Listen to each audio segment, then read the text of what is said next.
Are you checking the sound? We want to be synced. We're synced. We're good. All right, ready to roll. Hi, everyone. Thank you for joining us.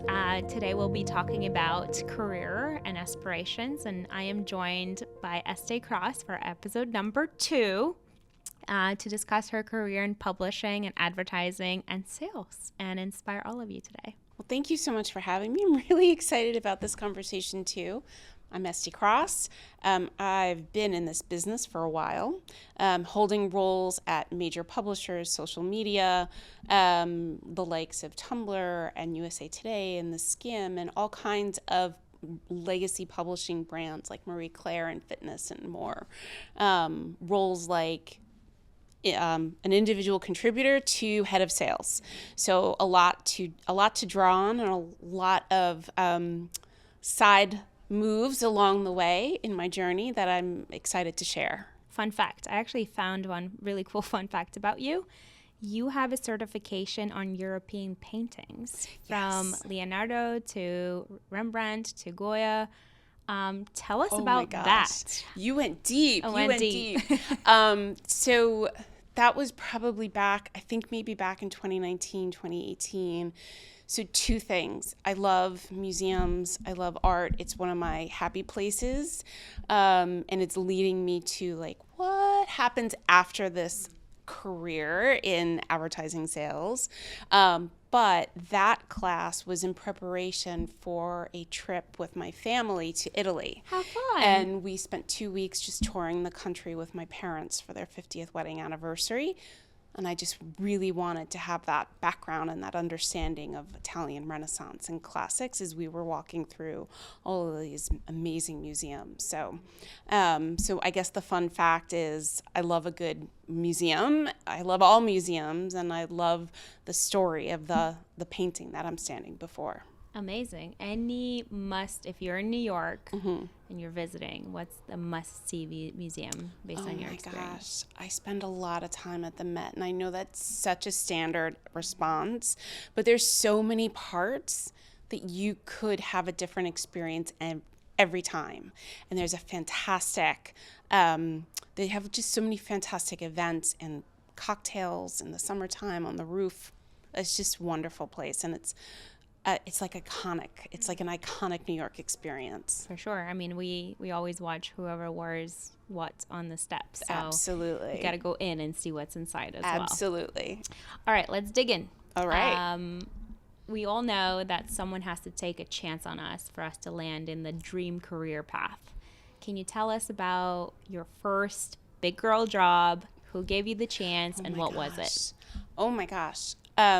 So coming out of school or college, I had a couple of steps to figure out what I wanted to do. I think the first real job in advertising was a combination of my best friend who had already worked at Gray, now Mediacom, and my first boss, who Kiki Reese, who's still in the business, and she hired me as an assistant media planner. And I spent about 8 years of my career with Mediacom working on a host of different brands and categories and industries, learning as much as I could. So it was a wonderful first introduction into advertising. And then somewhere along the way, it shifted towards sales. And the shift was, I got a phone call. I was working on LVMH at the time. And I got a phone call from a publisher who said, I have a need for a seller, and I'm looking for somebody who's senior who can just handle the book and do the job. And because I want somebody that's senior, I'm willing to do a partial schedule. I was 6 months pregnant. And I was like, this sounds like the perfect opportunity to take a chance. And we had a couple of conversations, and I got it, and I never looked back. And it was a perfect balance for me for blending motherhood and working woman and like fulfilling a career desire and goal while not giving up my relationship with my son now and also my daughter. So like I've been able to balance that, which I've been very proud of. It's a hard thing to do for a lot of women. Can you give us a little bit more tips? And I know we're getting very personal. When you're pregnant and you have an opportunity come up, how do you navigate that? I think that communication and knowing what you want is an imperative. I knew inherently that I was going to want to find a way to be around more than less. And I made a deal with the publisher, quote unquote deal. Like, I promise I'm coming back. It's not a risk for you to hire me 6 months pregnant. And so there was just a lot of communication about that. And whether that was HR appropriate for the time or not, who's to say? But I don't think that pregnancy stalls your career aspirations, certainly not. Or you taking that step while you are pregnant. You don't have to wait. If something comes up, go for it. It's part of the journey. I think that comes up a lot. I have a lot of conversations now where people say, well, if I am deciding to build a family, it's like a year or two that I will be not present. So what you're inspiring our audience is that that's not true. You can do both. You just have to be very authentic, and you have to be upfront with the people that are giving you the opportunity of what you can and cannot do. And it seems to me when someone really wants you and wants you on the team and supporting them, they'll make it work. Yes, but I do want to be careful with the you can do both, because that sets a really high bar for women to be a highly engaged mom and a highly engaged worker and part of a team or a leader, whatever the role might be. And I do want to be careful, because that having it all is a really hard thing to live up to. And you have to define what having it all means to you and be able to make decisions. Oh my gosh, this is going to sound corny, but it's like that North Star thing, right? Like, what matters most to you, and make your decisions towards that so that you're feeling fulfilled and you're doing a good job for your company. Absolutely. I think there's a rule we talk about all the time is creating your non-negotiables. Yeah. No matter where you are in your career. And I remember this, and I'd love to hear yours, but I remember this.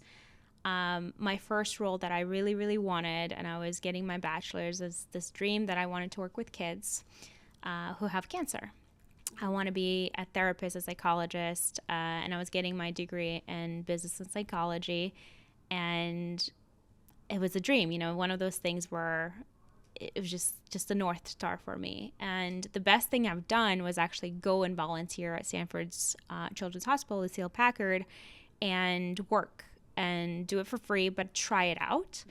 And I realized I am the worst at separation, so I internalized all of it. And doctors are incredible human beings that do so much. And any social worker, or anyone who works with kids are just incredible people in my mind. And you have to separate. Yeah. And I couldn't. So then I said, okay, how do I get far away from that and make money? It was finance. And then I realized I can't board, So this is where concept of non-negotiables came up for me. And I said, okay, I want to be challenged every day. I want to do something every day that's different. That was my non-negotiable number one. Number two was I wanted to feel my impact. So no matter what I did, I wanted to see the results of it. Mm-hmm. And then number three, which I regret now, is travel, because work travel is very different from the travel people imagine it to be. So I'd love to hear yours. What are your non-negotiables today? I think throughout my career, I have always had a non-negotiable of I want to be family first as much as possible. Not easy to do, obviously, if you're working Monday through Friday, or if you have whatever the schedule looks like now. It's a lot different because we have remote work, but pre-pandemic, it was a very different scenario. Getting a 4-day week in the city situation required a lot of negotiation up front. But I was willing to have those conversations. I was willing to have that salary negotiation because I wanted that time with my then young children. And they're older now, so I still want to be around for them, but my son's in college, my daughter's a senior. There's a little less of a demand for me. But as I look forward, I want to be surrounded by people that I can learn from. I want to be surrounded by smart people and be challenged. There's so many different facets in our industry, in advertising, in digital media, in legacy media. And it's such an exciting time of such fast change that there's so much to learn. And I think if you leave yourself open to that, that's a lot of really exciting opportunity that presents itself. Surrounding yourself with smart people to learn from, and making sure that you have your balance with your family. Yes. Those are the two. What are your daily habits? Because I think it's really important that you're saying family comes first, job comes second. However, your career is extremely inspiring. So what are the daily habits that you like to have every day to be your most productive self?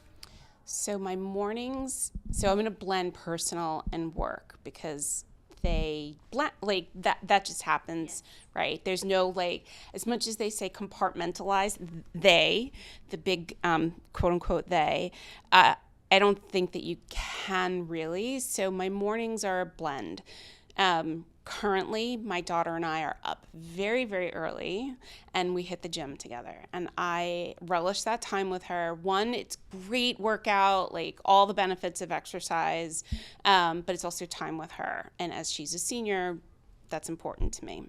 But when we get back and she's getting ready for school and I'm getting ready for my day, I need time to spend in informing myself. And so whether that's the news of the day or the news of the day for the industry. So what trades am I reading? How am I keeping up on what's happening? Or the things that I'm curious about, what am I doing to learn more every single day? I think networking is really important. I think reaching out to the people that you've worked with before, as well as meeting new people, is important to your future, to that learning, to that growth opportunity, because everyone has something to share and offer, and you're helping them, they're helping you. It's such a great part of the business. I think that by the end of the workday, by the time you're coming back home, or you're slamming the laptop shut and like turning your attention back to family, immersing yourself in something that is really going to sort of draw the line. For me, that's cooking. So when I'm able to do that, I like to, even if it's during the week, I like to be able to make a meal, even if it's simple, because you get to focus on it. You have to, pay attention to what you're doing. That's a good so point, yeah. It really blocks out the day's frustrations and creates a nice buffer from whatever was just happening an hour ago. And then you can slide into your family conversations and without that tightened shoulders. So I think that's like day in a life-ish, Yeah. but I think staying educated on what's happening around you, finding the balance as best as possible, exercise, meditation, eating well, all of those things are super important, and I do embrace those fully, as well as much reading as I possibly can. Great. I would say you kind of touch on this, but let's get a little bit deeper. For anyone who's looking to build their support bench, we talk about the difference between mentorship and sponsorship. Actually, there was a post today that I couldn't hold back posting on and responding, where people said, I think it was partnership leaders, women in partnership leaders, talking about mentors and how important it is to build a relationship and tell them to make sure they nominate you in the rooms that you're not in. I disagree a little bit, because I think mentors are people that you go to for advice. Correct. I agree. Versus sponsors are the people that can give you advice, but they know exactly what you're looking for and nominate you for opportunities when you're not in the room. So you mentioned building your community, building a network. For anyone who is afraid and doesn't know how to get started, what's your advice on reaching out? What should be the context people reach out with? And what's the aspiration? Like, how high could you go to speak to the people you're inspired by? What would your advice be? So here's a cheat, I guess. 2 cheats. One, if you are nervous about reaching out and there's a specific person you want to connect with, find out what organizations that they're a part of. There are so many wonderful organizations I've been a part of, and continue to be a part of Chief, and she runs it, and a whole host of others. So there's great ways of getting involved in your industry that lead to networking opportunities. Join committees. That's another great way of finding mentors or finding your way to the person that you want to connect with. So that would be my first sort of cheat. It's not really a cheat, but it's just, sort of a good bridge for somebody who's beginning to build their community. I think another really interesting way, especially if it's someone senior, I would say go for it, especially if you're early career, go for it. You have nothing to lose by trying. And if I was reached out to by somebody that was early career, that's a compliment. That is a wonderful thing. So yes, go for it. Maybe a way to approach that, and this is the beauty of AI, is just do a little research on what they're up to and use that knowledge to in your outreach to get their attention and to get them to respond to you. So I've done that in the past, and it's worked really well. Recently, I've noticed XYZ. I would love to talk to you more about that. And I have been receiving some very positive responses. Not everyone. Yeah. But some, so it works. We don't have funds to do women panels. We never been sponsored to do anything outside of just getting food for the event. So I would say from my personal experience, even with you, is I found that you're part of Chief. You're one of the founding members in New York. And I was inspired by your career, and a little note saying, hey, I'd love to have you join us on a panel that turned into you joining us on this podcast. Just turn into us meeting each other and having this amazing conversation. So I 100% agree with you. Go for it. So let's actually make it practical and maybe draft something together out loud without AI. We can. We have can. it on my phone. Absolutely. We can actually do it. Let's say we want Shonda Rhimes, who is incredible. Love her shows. I think she's amazing. She's Creative amazing. Creative force. I just finished listening to her, the book, The Year of Yes, I think. She published it a while ago. I listened to it a while ago, but I listened to it again. So she said yes to something she was uncomfortable for a year. So let's say we want her to be aware of this podcast. What would our message say? What would you suggest to write? I would want to understand as much as possible about her current projects and somehow tie it to the philosophy that you just referenced, right? So she's embracing the yes. It sounds like, I haven't read that book, but it sounds like she's done the work to get to a place where she knows when to say yes to things. Mm-hmm. And so if there's a way to connect that book of, that body of work with what she's doing currently. So whether that's season 4 Bridgerton or whatever, or her, there's probably something out there that speaks to her next pet project. What is that? And how can that tie to what you're doing with the podcast and inviting that conversation with her? I think that shows her that you've done your research about what's important to her, that you understand her philosophy, that you understand a little bit of how she operates. And I think that is a warmer lead or start than just a cold outreach talking about the podcast. You're 100%. Making it about her, less about you. Yeah, I think what inspired me, just super random, but she talks about, we have aspirations for multiple careers. Like you said, you've done multiple jobs that were different, connected, but different. And the way she learns about careers is through her characters. So she wanted to be a surgeon, so Grey's Anatomy came out. She wanted to be a lawyer, and How to Get Away with Murder came out. So I think we can tie it together. So I'd love your feedback. Maybe we'll draft it and share with the team, share with the class. Okay. let's go into dream careers. So this podcast is focusing on inspiring people and making sure that they're building towards their dream career.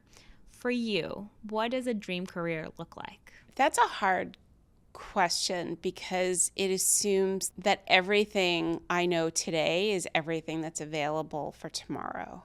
And we've seen such enormous evolutions in advertising in my short career, let alone the history of advertising, right? Like, without getting overly philosophical and deep, but just look at how AI has been the thing that we're talking about for the last several years, and the cookie apocalypse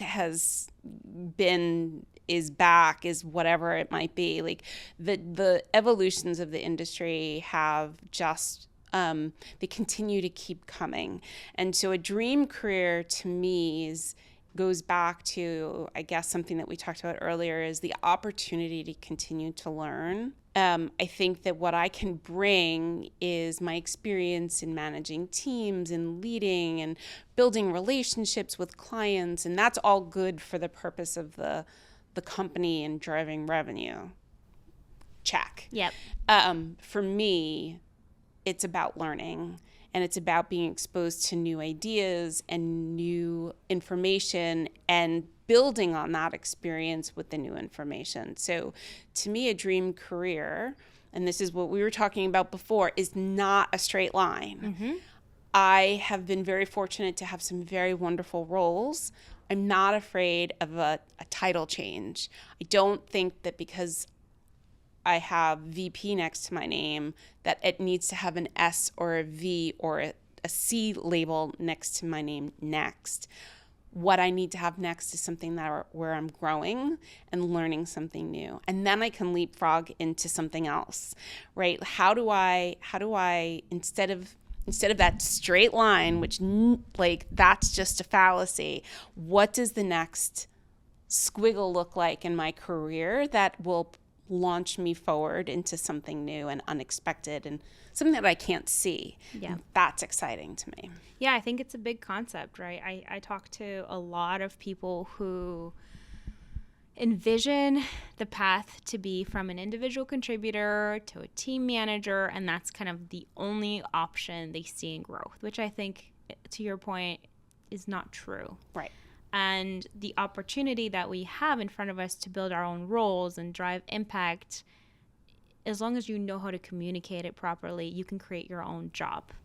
And we've seen it in so many ways. I mean, when I was growing up and I come from a Ukrainian family, my only options were to become a doctor, a mathematician, or a scientist, right? And I'm a head of partnerships, and my parents still have no idea what that means. That's a whole different podcast, right? Is asking your parents what do you think your kids do, right? That's a different conversation. That would be really funny. That'd be really fun. Maybe we call your parents and ask them if they know what you do. They have no idea. I don't know that they would be able to answer it that clearly. So I'm curious about your feedback. So let's say we have in our audience people who are individual contributors and they're hitting their numbers. What would be your advice if it's not a team lead? Mm-hmm. What would be your advice for others to explore what the next opportunity could be for their growth? I think that understanding what part of your role you enjoy the most helps you determine which direction you can go in. I think as an individual contributor, you partner with all these different teams. You have access to sales, marketing, account management, pre-sale, post-sale, call it whatever you want. But then there's also content and product. And there's so many opportunities to get involved in projects with those groups that you're truly going to be able to see what part of the process do you like? Do you like building something? Do you like creating materials or figuring out that go-to-market or that right strategy for that client? Or is it something that you are finding that maybe a team lead is right for you because you're excited to help others become successful? Leaning into that sort of intuition is probably a good idea to figure out as you figure out what comes next. Absolutely. What I'd love to get your guidance on is, I'm literally thinking of a conversation I had last week. Someone's constantly performing on their numbers, and they want to be more aware of the initiatives going on in the company. And for companies that are very fast speed, like Monday.com, you're not always exposed to it. Sure. So in your experience, in your career, tell us an example of where you wanted to learn something new. It sounds to me like you're always on the path to figure out something new projects to be involved in. How did you learn about it? How did you go about nominating yourself to be a part of it? Just give us a little bit more practical advice for people who are looking to get more involved beyond their current roles. Sure. It's a great question. I, even in a head of sales role, so at USA Today, spent an enormous amount of time rightfully figuring out their first party data strategy. And as that work was happening, I really wanted to step into it and knew that in order to be a collaborator and a good partner to the folks that were doing the product work, the tech work, the data work, all of that necessary investment of time and resources before it even gets to a salesperson's desk. I needed to be able to contribute in a way to that conversation. And for a seller or a sales leader, it's what do clients need? How can this be monetizable?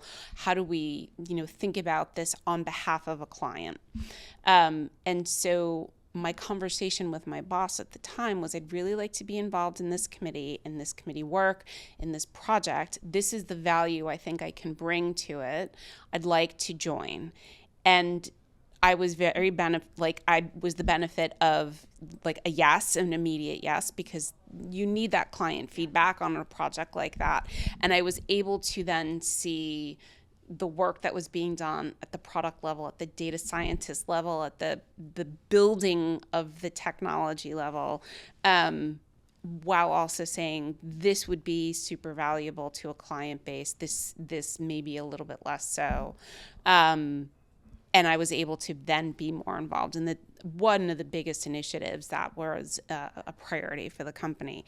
So if I were to translate that to somebody who's earlier in the career, and I would suggest trying to understand what initiatives that they want to be involved in, or what areas do they think that they would like to learn more about, because the company has so many things going on at any given time. Is it more people oriented? Is it more product oriented? Where is the interest area coming from? What is the thing that they're looking to learn about? And then having that conversation with your manager.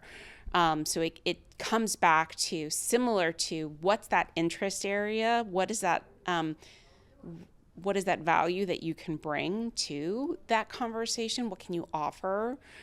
Because it's not just about being aware, it's also contributing. And even an early career person has a lot to contribute on these larger initiatives. I think that's huge. I think you're right on the point here of, it's not just raising your hand to participate, it's raising your hand and saying, this is the value I'll add, because participating might not sound good enough to your manager. So I think when asking for the opportunity, you have to be very direct as to why this matters to you.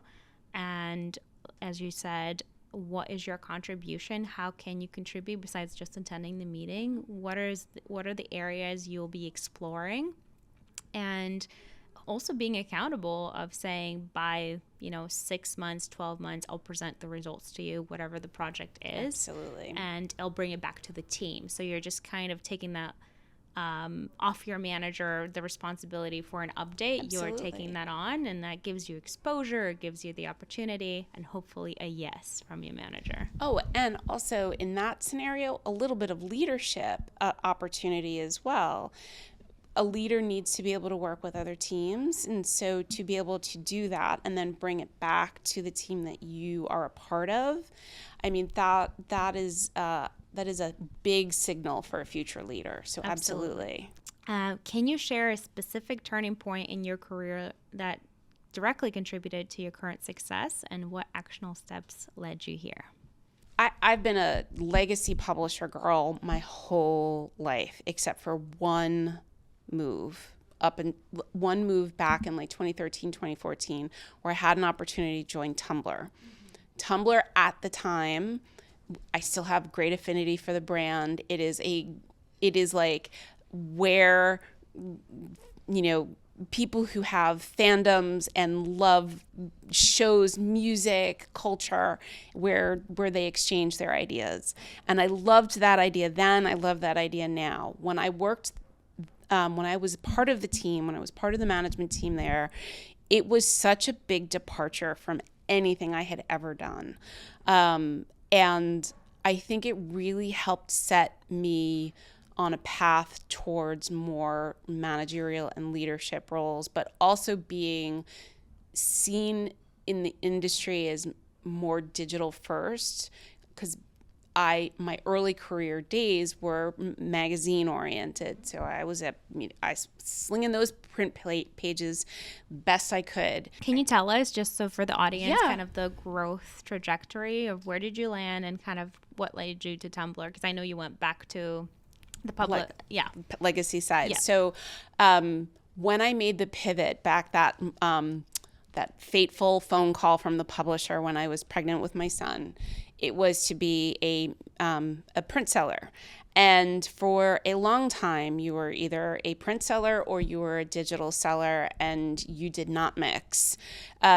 Somewhere along the way, I had the opportunity to join a company called Rodale, which was purchased by Hearst. And I worked at Prevention Magazine selling pages, but I was also the digital seller on my accounts. And so I had the opportunity to maybe do the thing that I could do time and time again. Like I had lots of experience at that point selling print pages and partnerships around a magazine.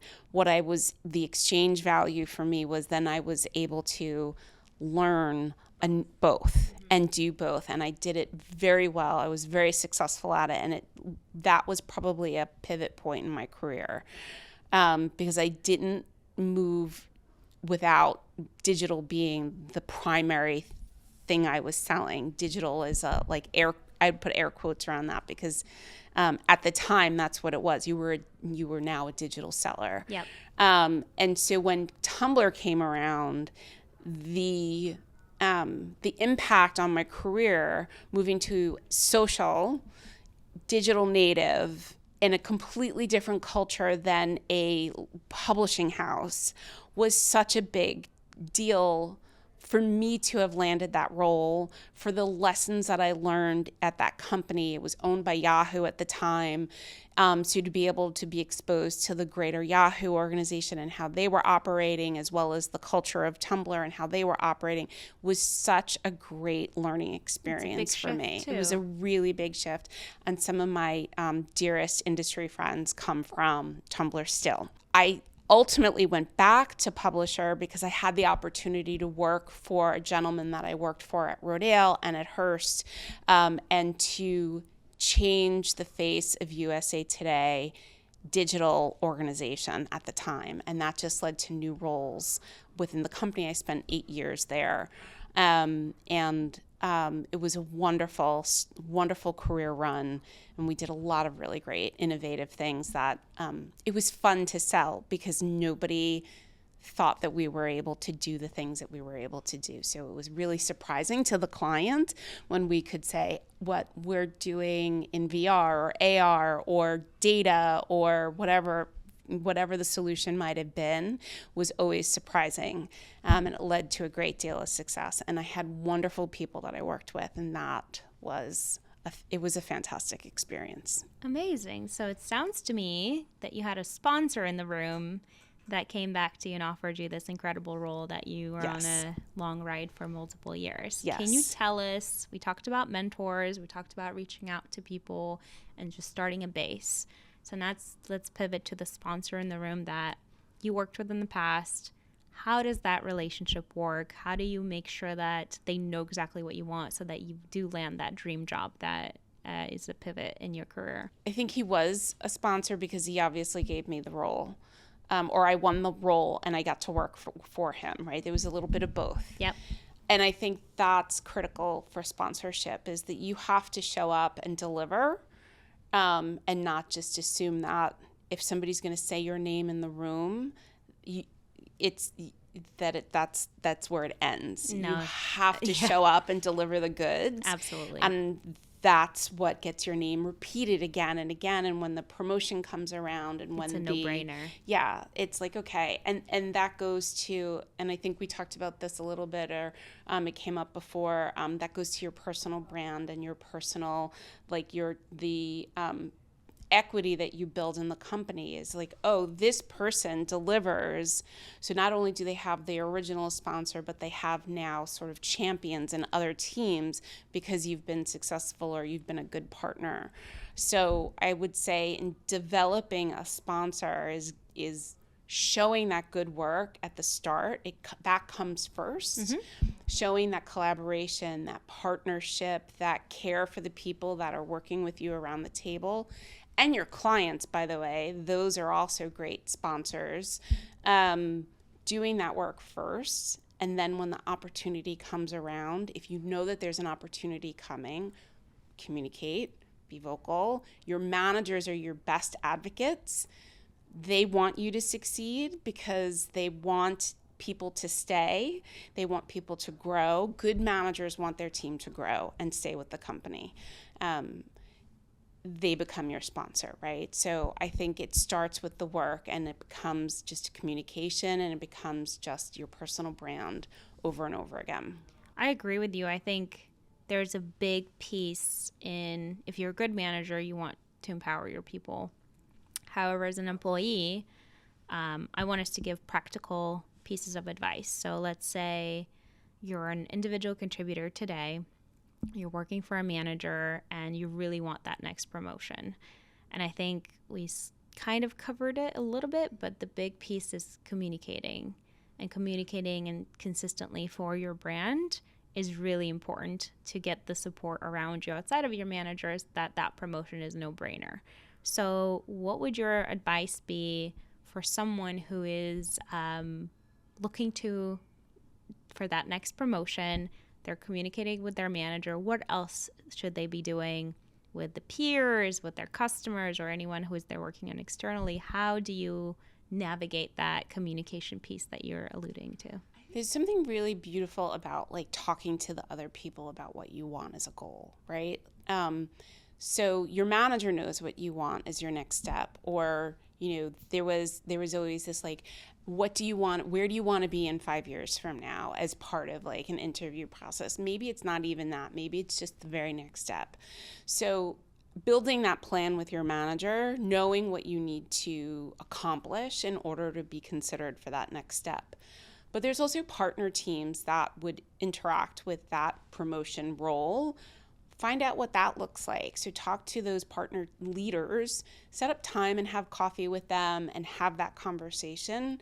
That's meaningful and that builds support and consensus around you as that person when that time comes around, because you're investing time in understanding what the needs are of these other teams.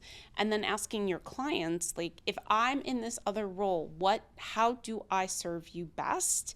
If I get promoted to this, what can I do for you then?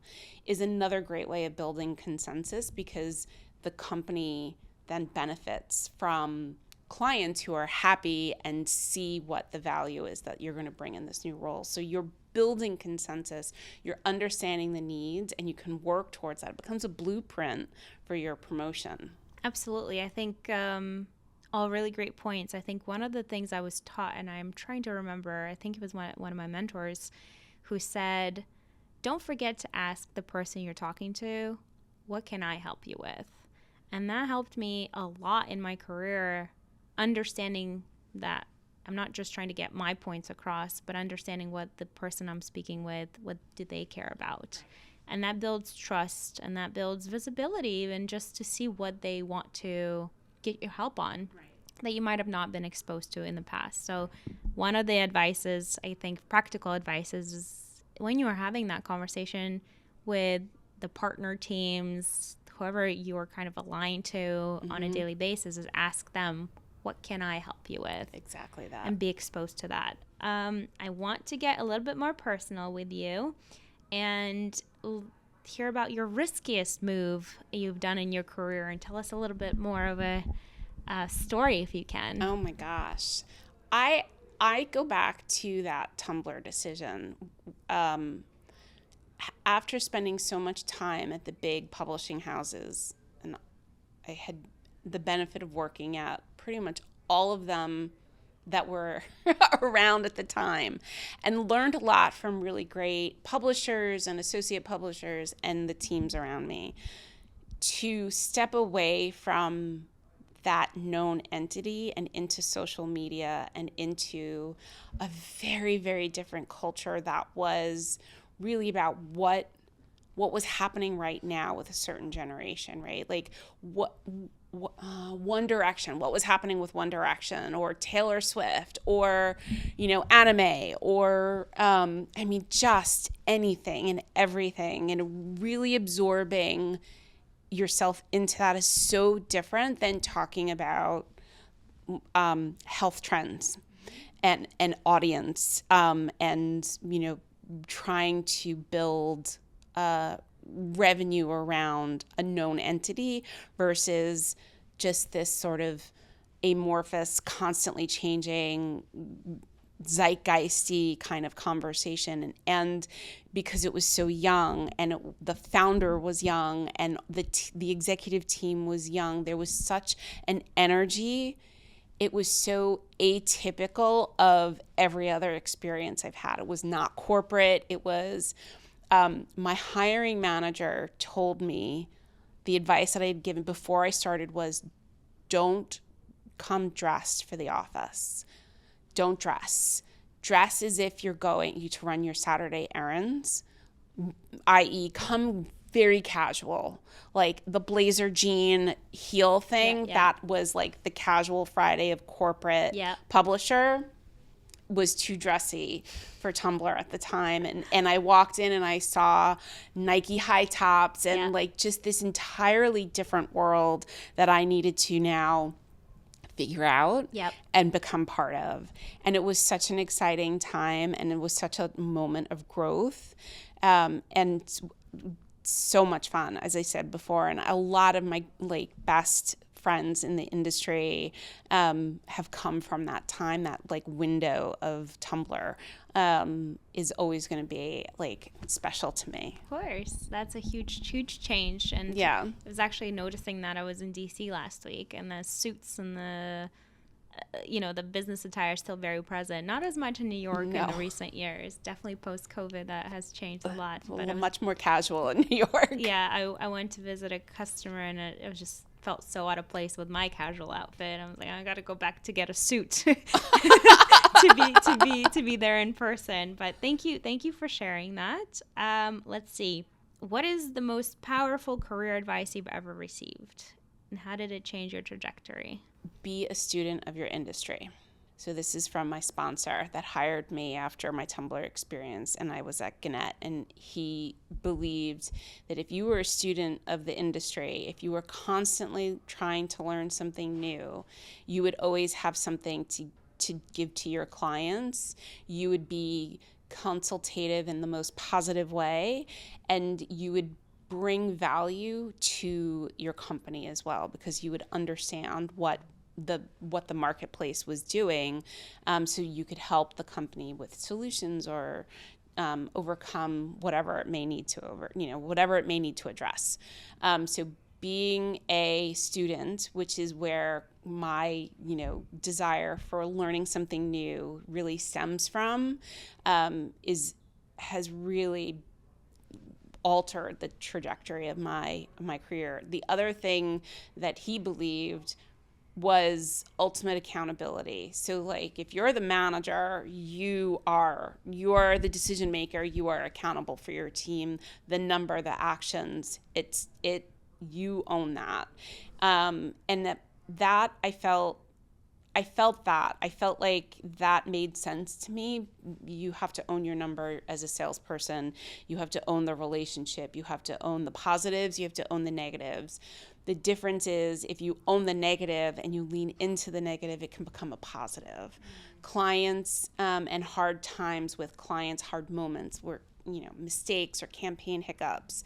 If you lean into that, negotiation, it ends up being such a positive relationship at the end of it, because you've done everything you can to take care of the client. So you're not ignoring the negative, you're facing it head on. You're embracing it because you're accountable for it, right? Give me an example of a good negotiation. So like, what are you considering when you're negotiating with a client? Mm-hmm. What are some of the tips you'd give to our audience? I have always tried to take in as much information and ask a lot of questions. When you have what you feel like is as full of a picture as your counterpart is going to offer you, so whether it's an agency or a client, a marketer, you're going to be able to make good decisions for them and for you. You're going to understand why they're negotiating what they're negotiating with you. And sometimes it's just price, and sometimes it's more than that, and you can find value and drive value in other ways. So I would say starting with questions rather than going straight to a no. And I don't think that's what happens in our industry, but asking a lot of questions to find out information, I think, helps you get to that place of compromise. And it's important to get to a place of compromise. Do you have a favorite question to ask? I'll give you an example. I love negotiating. And one of my favorite questions that I was taught by a CEO I used to work with before was, what happens if you do nothing today? It's kind of one of my favorites to ask is when you hear hesitation. Is there one that you like to ask on a consistent basis? I think, I haven't noticed that I've asked sort of the same questions, because sometimes the situations are so different. But I guess what is the objective that we're trying to get to here? What is the goal? Is it, if you're hearing it's a budget cut, well, how is that impacting the marketing plan? How is that impacting all the other facets of of what you're trying to accomplish? Got it. So that you can sort of navigate within that in order to, one, of course, protect your business, because that's what we need to do, but also find that compromise. What can I give? Yep. So the client feels like they're getting what they need, while we're also being successful for, our own goals. Absolutely. Let's pivot to negotiating for yourself. What would your advice be to anyone negotiating an offer right now? And I know the economy isn't the best, but I think a lot of people settle on salary negotiation as the only driver, but there's so much more. There's so much more. I'd love to hear your practical advice. If you're negotiating today, what are some of the factors you'd consider? So obviously your base salary, your total comp is an important part of the conversation, full stop.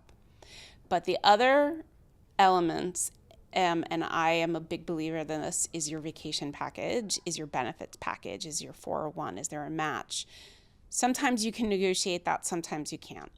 Is there equity available to you? Is there an organization that they will pay the dues for and sponsor you so you can be a part of that? Like Chief, right? It's a perfect, perfect example. How can you use the things that, will they cover classes for you?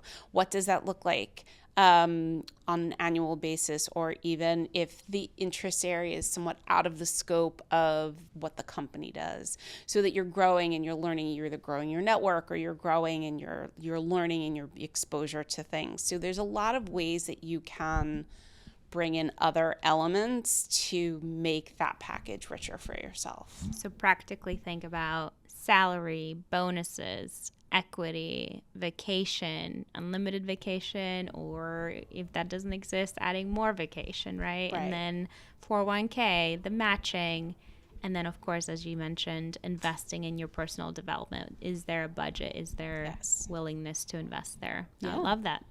These are awesome. Can you give us a specific example of a time you advocated for yourself successfully?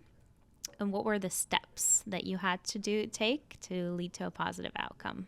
There was a moment where before my first head of sales role, my other regional lead was tapped to take on more regional responsibility. I was concerned that that would prohibit my growth, that I might be sort of hitting the ceiling now. My approach to this was to really sit down with myself. What is the end goal? What do I want to become? Like, what is my next step that I'm looking for? How have I demonstrated that I can do that role? How have I shown that? Like, what are the proof points? Sales is numbers, so how have I delivered to date in terms of revenue generation, partnerships, etc. And I had a meeting with my boss, and we went through it. And we talked about, and we built a plan, and we figured out how to get me there without worrying about what was happening with the other person. You carved out your own path. Carved out my own path. Made it about me and not about, even though it was in response to something that was happening elsewhere, I brought the attention back, or I brought the conversation to focus on me, not the what if, but that's happening over there. Yeah. And we laid out the path, and ultimately. Can you get specific? What were the things? So you guys were, I'm guessing peers. We were peers. The other person was getting more responsibility, taking on more. What did you carve out for yourself? The conversation really became looking at revenue as a percentage of, like, well, you're the East Coast lead right now. What does that include? What do you how does that grow? And the obvious next step for me was, or the desire for me, the goal was to become head of sales or the national sales lead.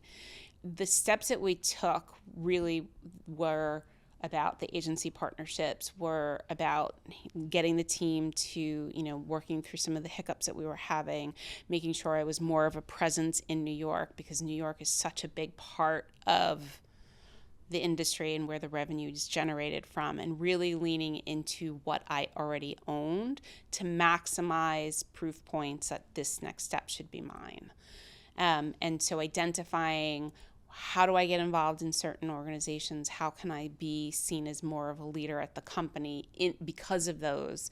So an example is I became a ERG lead for the company, similar to what you're doing, where we had, I was doing panels, this is pre-pandemic, panels at the company, inviting leaders in, talking about their journeys and their experiences to inspire our bench of future leaders. So demonstrating and building relationships with leaders at clients and at agencies was a great way for the company to see me as somebody who can step into a role that would naturally be working with such senior people. Yeah, I think it's such a fun thing that I didn't even realize. I'm sure it was a similar experience for you, where it was a passion project and you love talking to people and learning about their careers and the inspiration, and then it turns into you are becoming the voice and the platform for others to learn, which in return I think helps you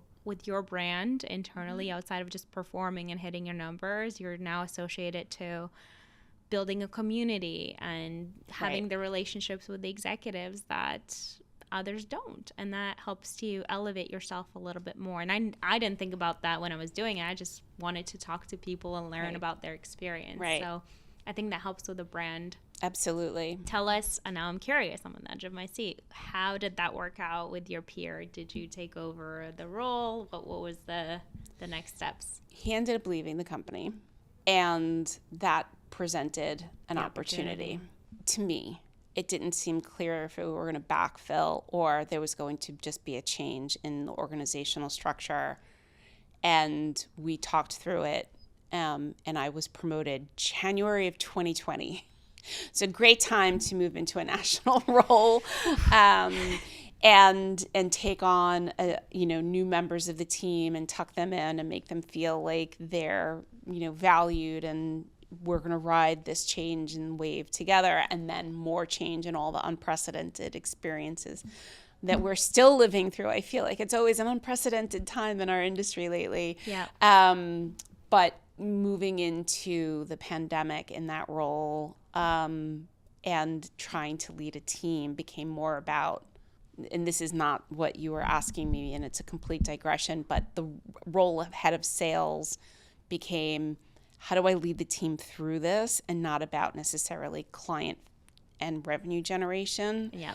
It was that those first couple of months was really about everyone has the ability to do Zoom calls, and everyone can do, and here's ways that we're going to navigate this together. Yeah. And it fostered a sense of team, that we were able to get back to a place of revenue generation. And then it became about that. Of course. No, I think it's important that you're mentioning that it's not always a clear line. It's not always a clear line to a promotion. Yes, there's tiers and there's timelines, but in a big promotion like that, you're up against competition always. Always.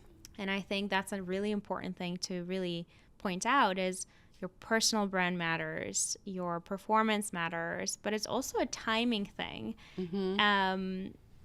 I wouldn't say it's always luck and a trajectory, but there's a lot of components that go into that next step in your career. Right. Don't they say luck? Opportunity is one part luck, one part like preparation. Absolutely. So if you've done the work, you've built your brand, you've shown up, you've built mentorship and consensus, you've done all the things that we've talked about. When that time is right, then you're going to be the person whose name is dropped in the room. Yeah, I agree with you. And I think a lot of people make emotional decisions in those moments. And I think you're giving us a really important lesson here where a lot of people would say, I don't want to say a lot of people, but some would say, well, my peer is being promoted and I'm being left behind. So the opportunity and lesson here is carve out what's important to you, what you'd feel very good about owning. Right. Without creating competition. Yep. I think that's your big lesson to us here. And then stand tall behind what you believe in and what you're building, and your timing might work out, but your proof points are there already. So I think that's a big lesson is instead of making that emotional decision of leaving, which was available to you, looking for a new job. I've definitely been in those situations where if it's an emotional situation, it's good to always explore what your options are in the market, but you got to take a balance and take a look at, can I be passionate behind what I'm doing today and carve out something that I'm super proud of, or does it make sense to leave? Right. And I think it's a really, really important lesson, especially in that once you're getting to that level, it is fairly competitive. And it's very data-informed decision-making at that level, right? Like when they make the decision of who gets the role or who they're going to talk to, who they're going to pull into interview, it's not going to be an emotionally charged conversation. So trying to remove that from your own process and your communication and the work that you're doing to be considered or part of that next step for yourself or that large promotion is an important facet for sure. What's your advice on communication? So I think I was listening to something this morning about leadership versus individual contributors. Leaders speak less in a room from what I've seen, but how is that pivot? What's your advice on the communication, especially as head of sales? You're constantly advocating for your team, advocating for your customers. Give us any tips on communication in general. They always say you have 2 ears and 1 mouth, so you should always listen more, right? Like there's an adage in there somewhere. When you're talking to your team, more listening. What's happening with them? What's going on? What's motivating them? What's challenging them? What's behind it? Dig into those challenges with them. Show up for them daily, building that trust time and time again. That's where and also with clients. But in terms of leadership, I think for your team, that's really where the listening comes in, and then taking that information and then advocating for them in the rooms that they're not in order to solve the problems or figure out how to, work through the challenge is leadership. Working on behalf of the team, not working on behalf of yourself, but working on behalf of the team. And that's why at an early career, if you're an individual contributor,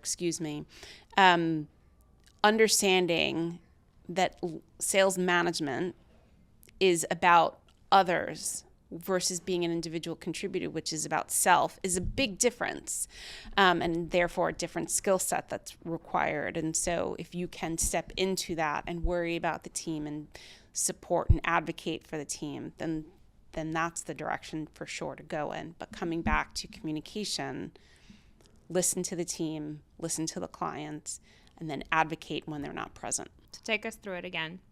First job to today. First job What did it? Because I want the audience to really grasp that it's variations of multiple roles that you essentially loved and got into sales. So take us through it. So not on my LinkedIn profile. My very first job was a sales assistant at a financial brokerage company, and I hated it. So similar to like finance, definitely not for me. And I pivoted into media planning, and I spent 8 years, then Gray, now MediaCom, at a host of different industries. Pivoted into magazine sales, and spent several years doing that with Time Inc. brands, with Hearst brands, with Condé Nast, with Meredith, amazing publishers, amazing leaders, amazing brands with huge audiences. So really was able to talk about these great, and it was always a female brand. So it was always able to talk about these wonderful women that were coming to our property or our brand, our magazine. And then the pivot to being an integrated seller when there were no integrated sellers, and really learning digital and understanding what that meant and what a campaign could look like and how very creative it could be, and selling my first, six-figure, high six-figure for my first deal. I was actually really proud of that. Of course. My first campaign and what it led to, and how that changed the trajectory of my time at Rodale and led to more success moving to Tumblr and social media, and then back to legacy publishing with USA Today Network, and of course some time at the Skimm. And in between, because it's not a straight line, there were times where I was in between roles. And I really feel like it's important to share that, especially for early career and mid-career, and this weird time that we're in this industry where it's contracting, it's expanding, it's contracting, expanding, contracting. There is no straight line. It is probably really normal in advertising to be let go, and it's that personal brand and that work and that network and that community for yourself that you build in all of those times. That is what's going to help you figure out what comes next. And that's really an important part. My timeline is not a straight line. It is leaps forward, pull back, leap forward, pull back. It's very emotional. I think people internalize and think it's them versus the market. And I think that's a big shift, mental shift. You have to accept that it's not you, and your work will shine. Yep. Can you give us any tips on anyone who is searching right now? What can they do day to day to stay positive and see the light at the end of the tunnel? So whether you're searching while you're in a role or searching in between roles, the two tips I have is make sure that you're having an experience in your week with somebody in your network. Ask them to introduce you to somebody that you don't know, because it has always been my experience that those next opportunities don't come from that immediate inner circle. It's that secondary or tertiary circle that becomes where the next opportunity comes from. And that's great because that's where the growth comes from. That's something new, that's something different that you just can't see. So that's exciting. So make sure that you have somebody in your week that you're grabbing coffee with. Ask them if they would be kind enough to introduce you to somebody in their network that you don't know. So that's one. The second thing I would do is just know that it's hard to know that it's not you. So ride the wave of it's emotional. And there are days where you're going to totally have it and it's going to be fine. And there are days where you need to feel the feels. And that's just part of being a human. And that's just part of the process. But have faith in yourself, have faith in the network that you've created and the work that you've done.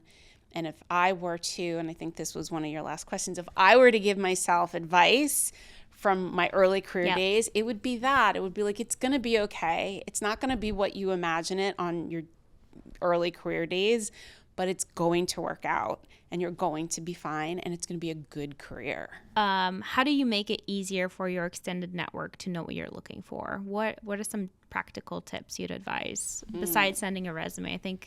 I don't even know if people read resumes anymore. Everyone goes to LinkedIn, skims the resume. So it's not necessarily the best, in my view, right now, the way to do it. So what are some practical tips of being very specific with what you're looking for or how to engage your extended network?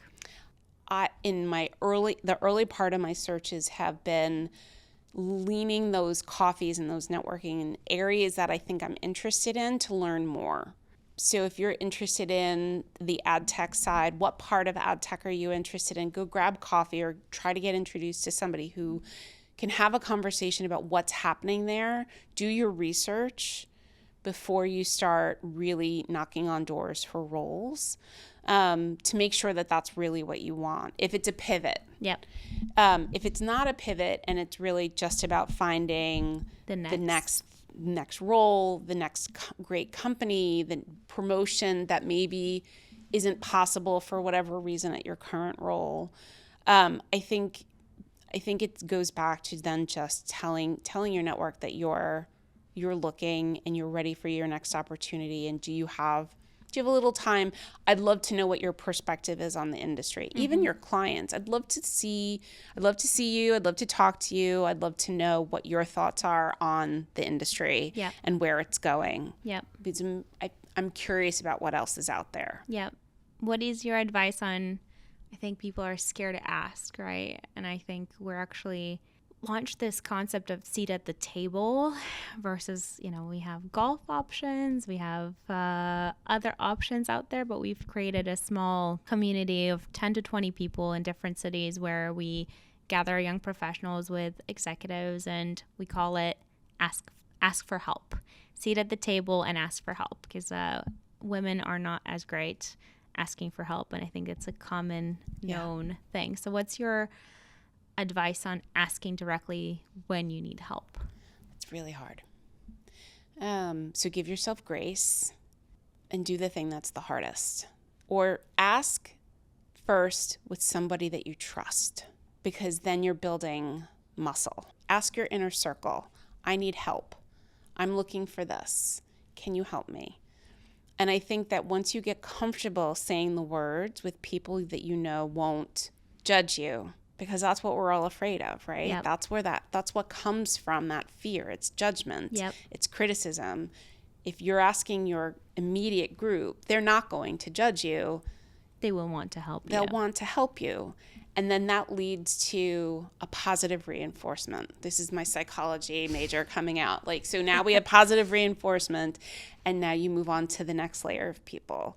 And it builds that strength, and before you know it, it won't be as scary. But it's not an easy thing to do. That's exactly the concept we're going into this with is practicing of asking is a muscle, right? Practicing of advocating for yourself is a muscle. Practicing of building your brand is a muscle. And we're not good at asking for help. And the worst case scenario is a no, right? The worst case scenario. And at least it's a direction. Right. And rejection is redirection, right? You Right. at least have your answer, so you move on. Any advice on not taking it personally? Ooh, it's not personal. Because maybe ask why. Maybe just ask why so you can at least eliminate that thought process.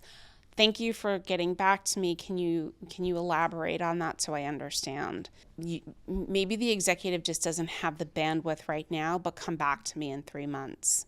They have a big project that they're working on. They have a against deadline. It's never about you. We know this. It's never about you. What you're experiencing is always about the other person and what they're working through. So if you try to keep that in mind, maybe you ask the question and you get a better sense of what's happening. You can let that internal or self-judgment, you can let that go. Agreed. And you mentioned you have a daughter. I do. So I want to give you an opportunity to give advice, practical advice, as she's starting out her journey and graduating and moving into the new space. What would your advice be to her and our audience in moving to the next chapter of her life? I think I have told her, and I think I've demonstrated to her that she should just chase her dreams. There's a lot that at 17 you think you know, but you don't know. And even at 20 or 25, your 20s should be about chasing your dream and learning and growing. It's like your freshman year of adulthood, right? Mm-hmm. Your 20s are like your freshman year of adulthood. Go out and learn and go out and try and chase that dream and see where it takes you and figure out who you are, but also do really good at school. Yeah. Yeah. Because momming. But the collegiate experience, the early career experience, even graduate school, it's all part of figuring out what you love, what you want to do, how you want to contribute to the world, to the society, how you want to give to a career. And all of that defines who you are. And so you're really figuring out who you are. Yeah. And any personal advice to our audience? Just no fear. No fear, no judgment. Just no fear and no judgment, I think, is it. Like, we as women are our own worst critics. We overanalyze everything. We don't check the box on these 3 bullet points, so we're not going to apply to the role. Apply to the role, send the email, reach out to Shonda, do the things, do the scary things, because that's what's going to lead you to the next great adventure. And that's really a fantastic career. If you can look back on your career at some point and say, I did the scary things and look at what I tried. Yeah. I put my best foot forward. Yeah. I would not want to be in a position at the end of my career to say I was too scared to try. Absolutely. So what have you got to lose? No, somebody's going to say no? Yep. Okay, then you redirect and you try something else. I think my favorite question to wrap this up is, what would you do if you knew you couldn't fail? Oh my gosh. You have really great questions. I think I've said, oh my gosh, and this is a really great question, at least for half of them. If I couldn't fail, what would I do? The first thing that comes to mind, I honestly, so this is my post-advertising career dream, is to study and get my master's, get a degree in museum operations, and I would want to help the Met with their whatever their needs, development, their chief development officer, help them fundraise, help them continue the education of the arts for the community around them. And maybe it's not the Met, maybe it's just a smaller museum somewhere along the way that gives to their community, but that's really important to be able to do that. So if I couldn't fail, I think I would try my hand at that professionally, and I think personally, if I couldn't fail, it would still come back to the family. Mm-hmm. It would be about how can I make sure that my family's on the right path. And I guess that fun fact about your certification will come in handy when you are managing all the fundraising from that. Maybe. We'll find out. Thank you so much for joining us. I'm very excited for you to be a part of our first season. Thank you so much for having me. This was such a wonderful conversation. Thank you so much. Thank you.